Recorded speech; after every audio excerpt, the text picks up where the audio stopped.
Hi guys! Welcome to my YouTube channel po. Ayan, ang pag-uusapan po natin ngayon ay ang isa na namang programa ng SSS para po sa ating mga SSS pensioner po at sa ating mga SSS member po, ang tinatawag po nilang SSS Pension Calculator po. Ayan, so makikita na po natin, mako-compute na po natin kung magkano po yung magiging pension po natin pag tayo po ay nag-retire. Ayan guys. So sa atin po mga SSS member, kung malayo pa po yung sa retirement po natin, pwede na po nating ma-compute kung magkano po yung magiging pension po natin, pero lalabas din po kung magkano po yung amount na babayaran po natin o tinatawag po nating monthly contribution.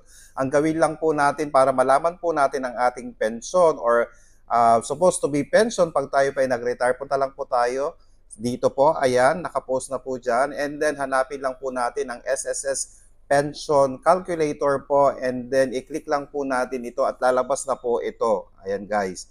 Ngayon, pagka open po ng page para sa SSS pension calculator, i-type lang po natin ang ating current age. Ayan po, magkano po yung desired monthly pension po ninyo. Let's say ang edad po ninyo ay 30 at ang inyong desired monthly pension po ay let's say 10,000 pesos, and then monthly salary po ninyo ay 15,000 pesos, and then pagkatapos po nun, i-click nyo po ang calculate po. Lalabas po ang inyong expected na monthly pension po, and of course, starting po by next month, yan na po yung magiging regular SSS contribution po ninyo. Lalabas po yung amount kung magkano po yung idadagdag po ninyo sa inyong monthly contribution po. Ngayon, kasama rin po dyan ang tinatawag nating pension booster. Pwede po kayong mag-additional payment po para sa inyong retirement po. Ayan, so pwede nyo pong i-click ang pension booster na yan, madadagdagan po ang inyong contribution.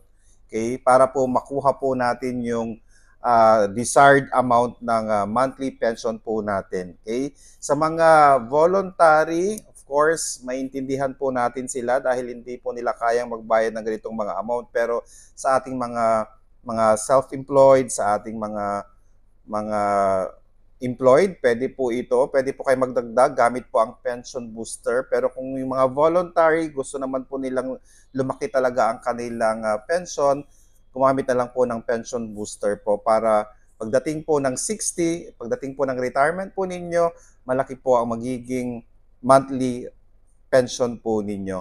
Sana guys, nakatulong po ako. Maraming salamat. Stay safe. Bye-bye!